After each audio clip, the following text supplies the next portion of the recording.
ఊరంతా ఏట్ల కొట్టుకపోయినా మంచిదే, నాకు మాత్రం ఉల్లిగడ్డల పులుసు కావాలని ఇంటామతోని లొల్లి పెట్టుకున్నాడట వెనకటి ఒక ఆయనే.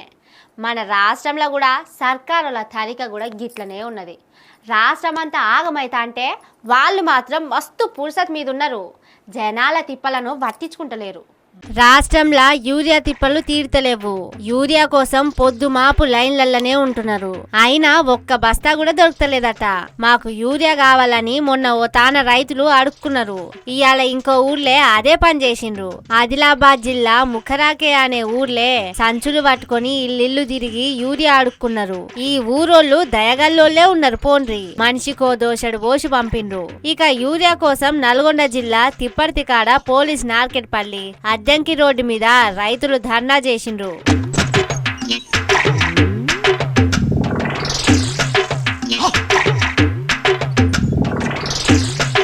రైతులకు ఇవ్వాల్సిన యూరియాను బ్లాక్ లో అమ్ముకుంటున్నారట. పెద్దపల్లి జిల్లా ధర్మారం కాడ యూరియా దొంగలను రైతులు దొరకబట్టిండ్రు. సొసైటీ నడిపేటోళ్లే యూరియాను బయట అమ్ముకుంటానికి తీసుకుపోతా అంటే దొరకబట్టిండ్రు.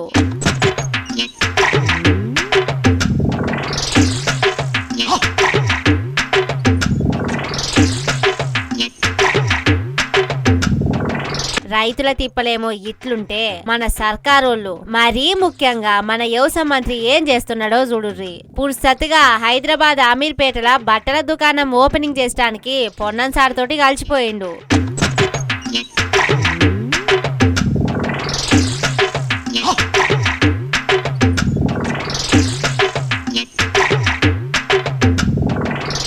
నిజంగా మన చుట్టూ ఏమైతున్నా గాని ఏం తెలియనట్టు ఎట్లా ఉండాలనో వీళ్ళని చూసి నేర్చుకోవాలనుల్లా. రాష్ట్రంలో రైతులు తిప్పల పడుతున్నారు, పబ్లిక్ తిప్పల పడుతున్నారు అనే బాధ వీళ్ళ మొఖాన ఎక్కడన్నా కనిపిస్తున్నదా?